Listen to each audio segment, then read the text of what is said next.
हक दिल छू लेने वाली कहानी। 8वां महीना लगते ही माँ जी मेरे पीछे पड़ गई। अरे बहू, अपने भाई बाप में से किसी को बुलाकर चली जाओ मायके। वहाँ तुम्हारी माँ है, तुम्हारी बहन है, अच्छे से देखभाल हो जाएगी। मैं अकेले यहाँ पर क्या क्या करूँगी? पूरा घर संभालूंगी तो तुम्हें कैसे देखूंगी? माँ जी की चिकनी चुपड़ी बातें मुझे अच्छे से समझ में आ रही थी। ये इतनी कंजूस थी कि इनको डर था कि कहीं अगर ऑपरेशन करना पड़ जाएगा तो अच्छा खासा पैसों का खर्च आएगा, जो ये देना नहीं चाहते हैं और बार बार मुझे मायके भेजने के लिए परेशान कर रहे हैं।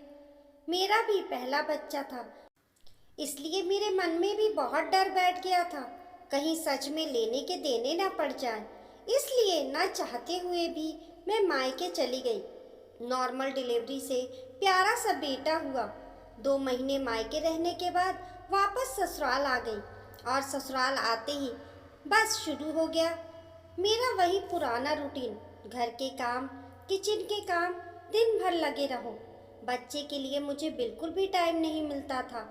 पूरे दिन नौकरानी की तरह काम करती रहो, बच्चा भी संभालो। माँ जी से बच्चा भी नहीं संभाला जा रहा था। बच्चे होने के बाद औरत कितनी कमज़ोर हो जाती है, किसी को इससे कोई मतलब ही नहीं था। मैंने खाना खाया, नहीं खाया, फल, मेवा, दूध तो दूर की बात, कोई खाना नहीं पूछता। खुद से लेकर खा लो तो ठीक है। सबको बस मेरे काम से मतलब था। 6 महीने बाद जब बच्चे का अन्नप्राशन होने को आया तो माँ जी ने उस बार भी मुझे अपनी बीमारी का बहाना करके मायके भेज देती हैं, क्योंकि अन्नप्राशन में खर्च बहुत होते हैं। पूरे गांव मोहल्ले को बुलाना पड़ता है, सबको खाना खिलाना पड़ता है, पूरे रिश्तेदार आते हैं, धूमधाम से अन्नप्राशन की रस्म होती है। और माँ जी इस रस्म से बचने के लिए, खर्चे से बचने के लिए मुझे मायके भेज देती हैं। जिस दिन मायके में अन्नप्राशन था उस दिन ससुराल से भी कोई नहीं आया। मुझे ये बात खल गई। मैं अकेले में बैठकर खूब रोई। तभी मम्मी आई और कहती हैं, बेटा, अगर तेरे परिवार वाले तेरा और तेरे बच्चे का खर्च नहीं उठा पाए तो कोई बात नहीं, हम तो हैं ही, तुम चिंता मत करो। लेकिन हम भी जब तक हैं तब तक तो ठीक है, इसके बाद सोचा है तुमने बेटा? मैं तो कहूँगी कि ऐसे बेचारी बनने से अच्छा है अपने हक के लिए लड़ना सीखो। तुम्हारे ससुराल वालों की धीरे धीरे आदत बनती जा रही है। जब तक तुम अच्छी खासी हो उनके घर नौकरानी की तरह काम करो, और जैसे ही पैसे खर्च करने की बात आती है वे तुरंत मायके भेज देते हैं। ऐसे तुम उस घर के लिए बस एक काम वाली बाई बनकर रह जाओगी, और मैं नहीं चाहती कि मेरी बेटी एक काम वाली बाई बनकर रह जाए। तुम्हें उस घर की नौकरानी नहीं, उस घर की बहू बनना है। तुम्हें अपनी जगह खुद बनानी है। माँ की बात भी सही थी। अगर ऐसा ही चलता रहा तो फिर मेरी इस घर में कोई भी अहमियत नहीं रह जाएगी। काम करने के लिए हर चीज़ की जिम्मेदारी मेरे ऊपर है, और जहाँ 2 पैसे खर्च होते हैं वहाँ मुझे मायके भेज दिया जाता है। मैंने माँ से कहा, माँ, आप चिंता मत करिए, मैं पूरी कोशिश करूँगी दोबारा मेरे साथ ऐसी नौबत ही ना आए। कुछ दिनों बाद मैं अपने ससुराल वापस आ गई।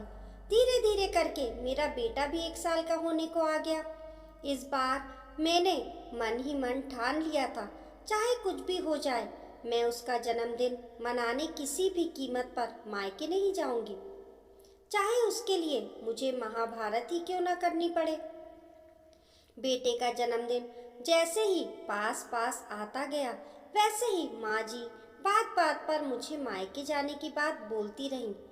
बेटे को गोद में लिए उसको खिलाते हुए कहते हैं, मेरा बेटा नानी के यहाँ जाएगा, जन्मदिन मनाएगा। उनकी बातें सुन सुनकर मैं अंदर ही अंदर चिढ़ रही थी, लेकिन एक शब्द भी अपने मुंह से नहीं बोलती थी। एक दिन गांव की कुछ औरतें घर आती हैं। मैं उनके लिए किचन में चाय बना रही थी। माँ जी बेटे के साथ बच्चे को गोद में लेकर उसके साथ बैठ जाट के बातें कर रही थी कि तभी काकी ने कहा, विमला, देखते देखते तुम्हारा पोता 1 साल का हो गया। कितने दिन रह गए इसके जन्मदिन में? माँ जी ने जो जवाब दिया उसे सुनकर तो मैं एकदम से हैरान हो गई। माँ जी ने कहा, हाँ जी, अगले हफ्ते ही मेरा पोता 1 साल का हो जाएगा। लेकिन क्या करें, मन तो बहुत है कि धूमधाम से इसका जन्मदिन मनाऊं, पूरे गांव को बुलाऊं, पूजा पाठ करवाऊं, खाना पीना करूं। लेकिन इसकी नानी पीछे पड़ी है कि मेरे नाती का पहला जन्मदिन उन्हीं के पास मनेगा।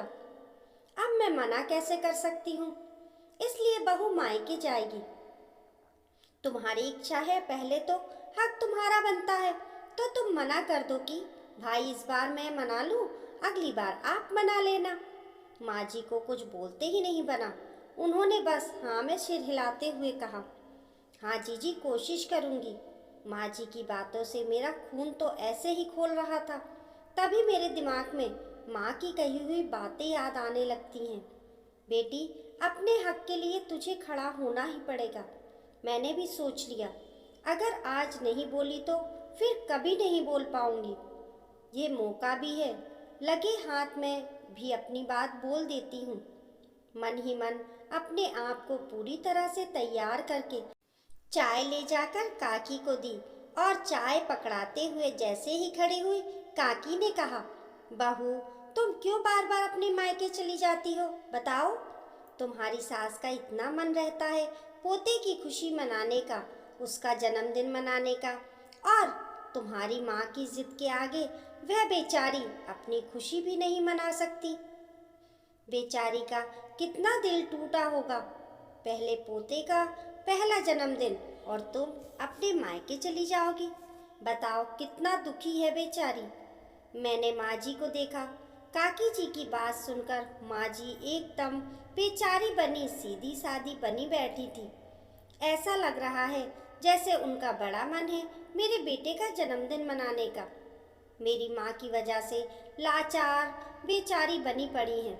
मैंने कहा, काकी ऐसी कोई बात नहीं है। अगर माँ जी का इतना मन है जन्मदिन मनाने का तो आपको माँ जी की ओर से और हमारे पूरे परिवार की ओर से आज पहली बुलावा आपको ही मिलता है। आप अपने पूरे परिवार के साथ जन्मदिन के दिन ज़रूर आना। और माँ जी का मन है पूरे गांव को बुलाने का, खिलाने का, पूजा पाठ करने का। तो जो माँ चाहती हैं, जैसा चाहती है वही होगा।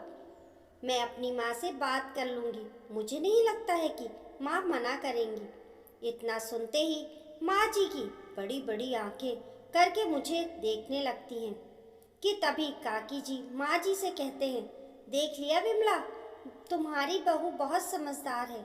अब तो खुश हो जा। अब ये रोतली शकल हटा दे और अपने पोते के जन्मदिन की तैयारी कर। हमें तो भाई आज से ही बुलावा मिल गया। कहते हुए काकी हंसने लगी। काकी जी के साथ साथ मैं भी मुस्कुराने लगी और तिरछी नजरों से माँ जी को देखा तो उनका मुंह देखते बन रहा था। ऐसा लगा जैसे किसी ने माँ जी को ठग लिया हो। आज माँ जी अपने ही जाल में बुरी तरह फंस चुकी थी। अब वह कुछ कह भी नहीं पाई और मजबूरी में उन्हें पूरे गांव को बुलाना पड़ा, खाना भी खिलाना पड़ा और पूजा पाठ भी करवाना पड़ा, जिसमें अच्छा खासा खर्चा हुआ। आज मैं बहुत खुश थी। मेरे बेटे का पहला जन्मदिन आज उसके अपने घर पर उसके परिवार के साथ मनाया जा रहा था। दोस्तों, कभी कभी अपने अधिकारों के लिए अपनों के सामने ही हमको खड़े होना पड़ता है। इस कहानी को लेकर आपकी क्या राय है, हमें कमेंट करके ज़रूर बताइए। कहानी पसंद आने पर लाइक और शेयर करें। ऐसी ही अच्छी अच्छी कहानियों के लिए चैनल को सब्सक्राइब करना ना भूलें। मिलते हैं फिर एक नई कहानी के साथ। तब तक के लिए नमस्कार।